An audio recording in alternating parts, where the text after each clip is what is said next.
मेरी बेगम मुझे बहुत रेगुलरली मेरी नाना के गाने सुना, क्योंकि मैं बहुत शौक से सुनती हूँ और मैं जब गाड़ी में बैठती हूँ कुछ दुआएं पढ़ने के बाद सबसे पहला गाना जो होता है नूरजान जी का होता है। 2-3 गाने उनके मुझे बहुत पसंद है जो मेरे प्ले लिस्ट में होते हैं। मसलन एक है जो न मिल सके वही बेवफा, फिर मैं तो मेरे दिलबर जानी, आई लव दैट। फेसबुक पे बल्कि हमारी एक एल्बम बनाई हुई उसका नाम आई लव दैट सॉन्ग, दिलबर जानी। और तो आप व्हाट्सएप के लिए कौन सा गाती हैं जो न मिल सके? मैं तो कुछ भी नहीं गाती, मैं सुना देती हूँ। कौन सा? पहले तो मैं पहले स्टार्ट करती हूँ दिलबर से, उसके बाद जो न मिल सके भी आ जाती। यानी 3 गानों में सफर पूरा तय हो जाता है। तीसरा कौन सा?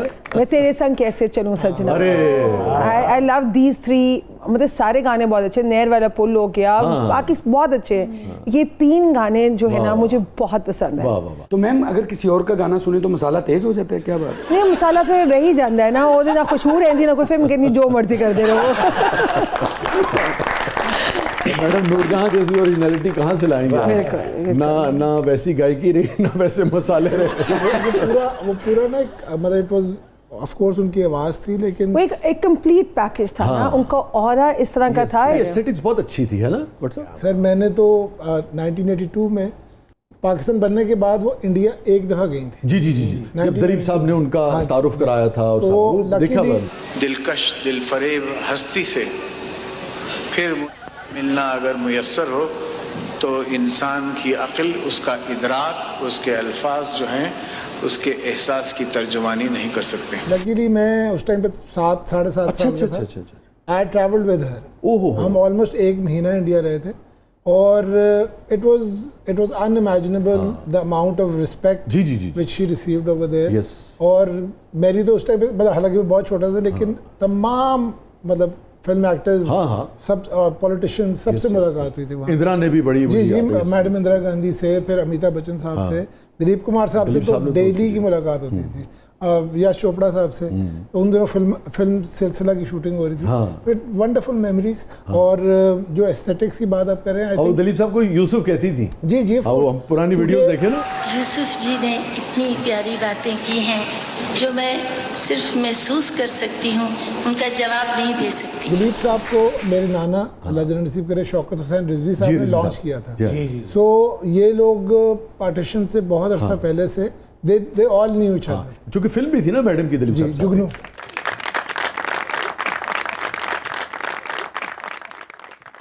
अच्छा, मैं चूंकि अगेन फिर अगले मरले पे मेरा ख्याल था कि हम जरा आपसे नहीं मैं भी बहुत एंजॉय करती हूँ के लिए हम जरा जो आपका जो सफ़र है और जिस तरह से आप दोनों ने एक और मेरे ख्याल में बहुत जैसे मैं अगर ये कहूँ कि जैसे कहते हैं बहुत ही नौजवानी में नहीं, अभी हाल ही में आप बिल्कुल वी स्टार्टेड इन 2014। यस और देखते ही देखते तो मैं समझता हूँ एक बड़ी सक्सेस स्टोरी है और लोगों को, नौजवानों को और जो हमारे आपके जैसे जो मिडिल एज हैं उनको भी उससे सीखना चाहिए कि किसी वक्त भी आप कोई काम शुरू कर सकते हैं और शुरू करना चाहिए और उसे फिर कामयाब बनाने के लिए there's no age for studying, there's no age to do anything you want।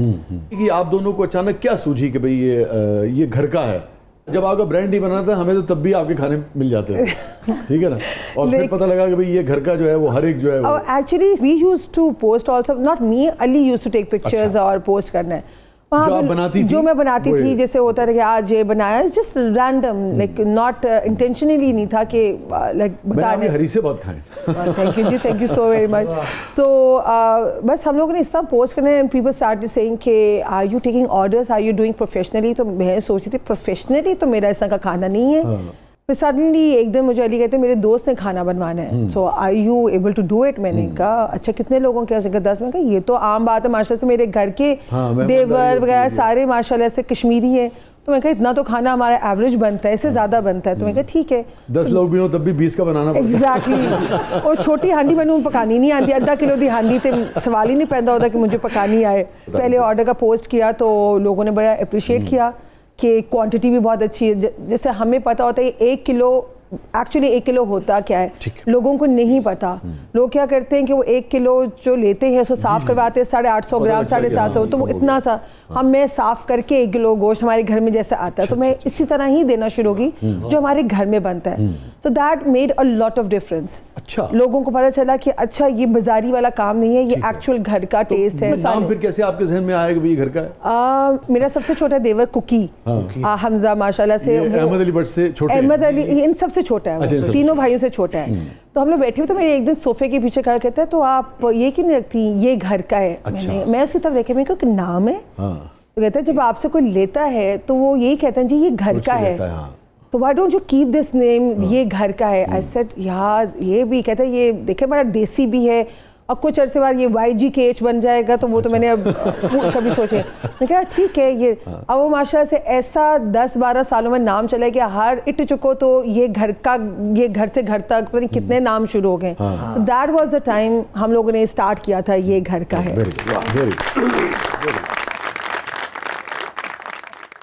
क्या नाम है जी? ये घर का है, ये घाट का है जी।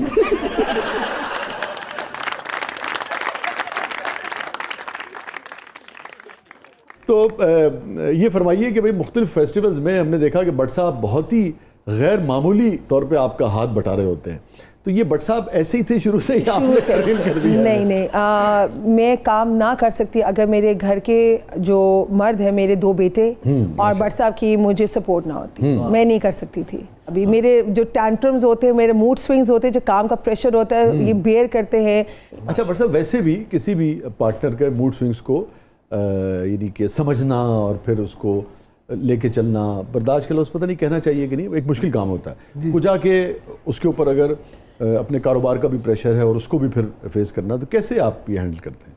हर रिलेशनशिप के लिए ज़रूरी है कि आप उस इंसान को, चाहे वो आपका बेटा है, चाहे आपके फादर हैं, चाहे आपकी वो बेगम है, उनकी पर्सनालिटी को समझना बहुत इंपॉर्टेंट होता है एंड अकॉर्डिंगली आपको एडजस्ट करना चाहिए। एंड आई थिंक दूसरे से भी यही एक्सपेक्ट करें कि they will try to understand कि जिस तरह की आप पर्सनालिटी। बट साहब आप हमेशा ऐसे ही सॉफ्ट स्पोकन थे शुरू से, अब हो गए मेरे कर दिए गए हैं? बोलने लगी गरम गरम रिश्ता खा बैठे तालू खड़ गए। और भाभी के सामने कैसे मस्कीन शेर बन के बैठे।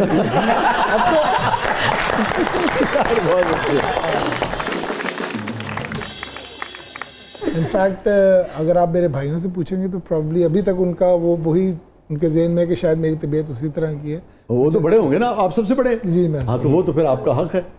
लेकिन नहीं, अब मैं उनके साथ भी इस तरह नहीं हूँ। इनफैक्ट मैं आपको वो जो तबीयत में कुछ ज़्यादा ही ठहराव आ गया। अच्छा। नहीं, वो ठहराव कभी ख़त्म भी हो जाता है, वो जैसे होता है once in a blue moon, फिर जो आता है फिर वो सारा चीज़ इकट्ठी होके ना वो बिल्डअप होके बस हो जाता है। किस बात पे?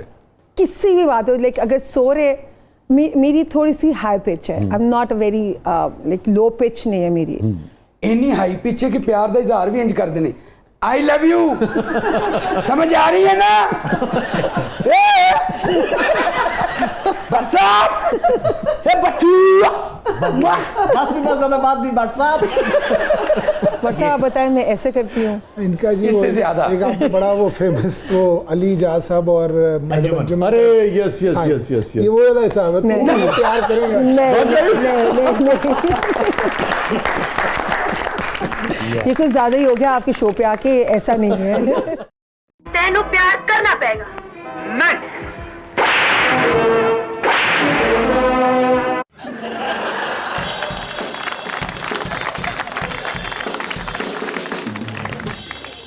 मेरा आप दोनों से सवाल है, जो नौजवान काम करना चाहते हैं, अपना कारोबार करना चाहते हैं, किसी भी नौयत का, किसी भी सतह पे ना, और एक बात दूसरे अगर मियाँ बीवी हैं और दोनों मिलके कुछ करना चाहते हैं, कौन सी 3 बातों का वो ख्याल रखें तो वो कामयाबी हासिल कर सकते हैं? सर अब इतनी ज़्यादा ऑप्शंस अवेलेबल है कि अगर आप कुछ करना चाहते हैं तो आप फ़ोन हर एक के पास है, यूट्यूब है, टिकटॉक है, आप अपनी मर्ज़ी का सोशल मीडिया सेलेक्ट करके कंसिस्टेंसी और थोड़ा पेशेंस रखें। ठीक है, ये तो देखिए, ये तो पेशेंस और कंसिस्टेंसी एक तरह से रवैया भी हो गया, और सोशल मीडिया पर जो प्लेटफॉर्म्स है वो मीडियम्स हो गए ना, हाँ जी। जिनके थ्रू आपने पहुंचना है। उसके अलावा आप क्या कहेंगी? उसके अलावा ये कि आपकी चीज़ अच्छी होगी, म्यारी होगी, वो खुद ब खुद बिकेगी। ठीक है। वर्ड ऑफ माउथ जो है वो बहुत इंपॉर्टेंट है। सबसे बड़ी सबसे marketing तो वही है। आपने फोकस करना है खाने पे, जो भी काम आपका है, कपड़े हो गए, सब्सटेंस, कंटेंट, जो भी आप क्रिएट कर रहे हैं उसमें दम होना चाहिए। उसके लिए बहन क्या चीज़ें इंपॉर्टेंट हैं? आपके खाने में जायका होना चाहिए, पहली बात।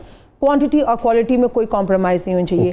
With the passage of time जो हम एक घरेलू खाना बनाते हैं, पुलाव हो गया, आलू गोश्त हो गया, उसको प्रेजेंट इतनी अच्छी तरह करें, उसकी प्रेजेंटेशन इतनी अच्छी तरह हो। वो कहते हैं ना, पहले हम आँखों से खाते हैं, फिर हम नाक से, ठीक है, फिर हम मुंह में डालते हैं, खुशबू अच्छी, फिर हम मुंह में डालते हैं।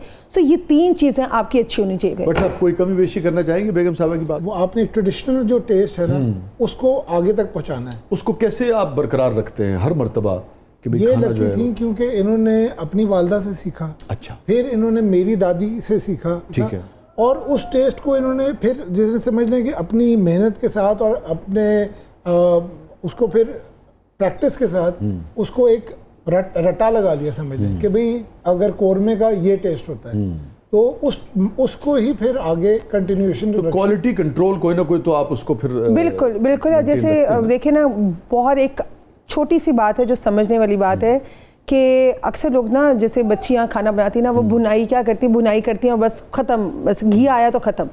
जबकि मेरी अम्मी ने टिप दी थी, भुनाई करते हुए जब मसाला आप चम्मच पे लेके आए, जब तक चम्मच पे बबल्स ना आए छोटे छोटे, तब तक भुनाई नहीं होती। So these are the small tips जो कि मेरे जो आगे हेल्पर्स हैं उनको भी मैंने यही सिखाया है। सदियों का तजुर्बा है। भुनाई होती है हल्की आंच पे, उसको पकाते जाओ जब तक घी आपके चम्मच पे, आप जो बोटी वगैरह रखे तो जो घी के बबल्स आते हैं ना, दैट इज द टाइम कि आपने उसके अंदर पानी डालना है, शोरबा डालना। ये छोटी सी टिप्स हैं। शोरबे के लिए गर्म पानी होना चाहिए, ठंडा पानी नहीं डालना चाहिए।